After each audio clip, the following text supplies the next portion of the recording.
असां हींअर मौजूदु आहियूं हाई कोर्ट भारत में, जिते हाई कोर्ट एडवोकेट सोनिया पेसो हीअं मौजूदु आहे। उन खां ॻाल्हि ॿोल कंदासीं त मौजूदा महांगाई जे करे आम माण्हू मुतासिर थियो आहे।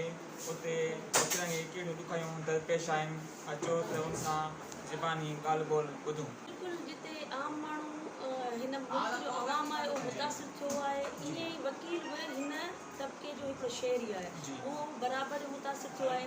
जिते आम माण्हू टैक्स वग़ैरह ॾिए थो, उनजो मतिलबु रोज़मर्रा जी शयुनि जो टैक्स वधियो आहे, ईअं ई वकील बिरादरी सां बि ज़ाहिर सी ॻाल्हि आहे अहिड़ी महांगाई खे मुंहुं ॾिए रहियो आहे।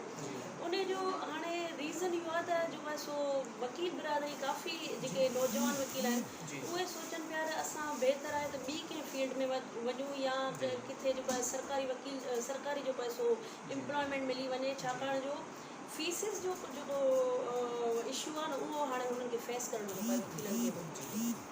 अच्छा, हाणे ॿी ॻाल्हि महांगाई आहे। महांगाई जो जेको आहे सो असांजी जेको कॉन्स्टिट्यूशन ऑफ पाकिस्तान आहे उन में प्रिंसिपल पॉलिसी जी ॻाल्हि वाज़े जेको असांजो कॉन्स्टिट्यूशन करे थो, जंहिंमें असांजो सदर साहिबु आहे कोई फेडरेशन आहे या सूबाई सतह ते जेके बि फंडामेंटल राइट्स आहिनि या सोशल जस्टिस आहे या महांगाई आहे, इन्हनि सभिनी ते उन्हनि खे वर्क करिणो आहे, बाक़ाइदा कमेटीज़ वग़ैरह ठाहिणियूं हूंदियूं आहिनि जेके कई सालनि खां वठी असांजो सदर साहिबु न पियो करे।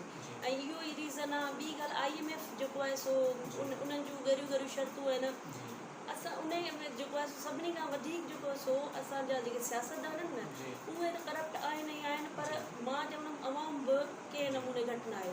फॉर एग्ज़ाम्पल असांजा सियासतदान आहिनि, इमरान ख़ान आयो, उन जेको सो IMF सां मुआहिदा कया, वरी उन्हनि जी हुकूमत हली वई, वरी मखलूद हुकूमत आई, हाणे हीअ वरी जेको सो IMF सां पंहिंजा मुआहिदा था कनि।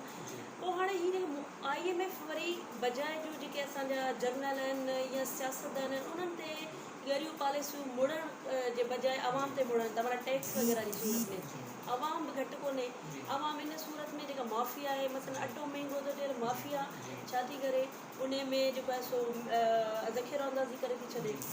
सो इहे सभु ॻाल्हियूं जेके सो हिन मुल्क जे मसइलनि जे लाइ काफ़ी आहिनि। सो आवाम सां गॾु गॾु वकील जेको आहे उहो आवाम में अंदरि ई वेठो आहे, उन जे विच में वेठो आहे, उहो बि बराबरि मुतासिर आहे।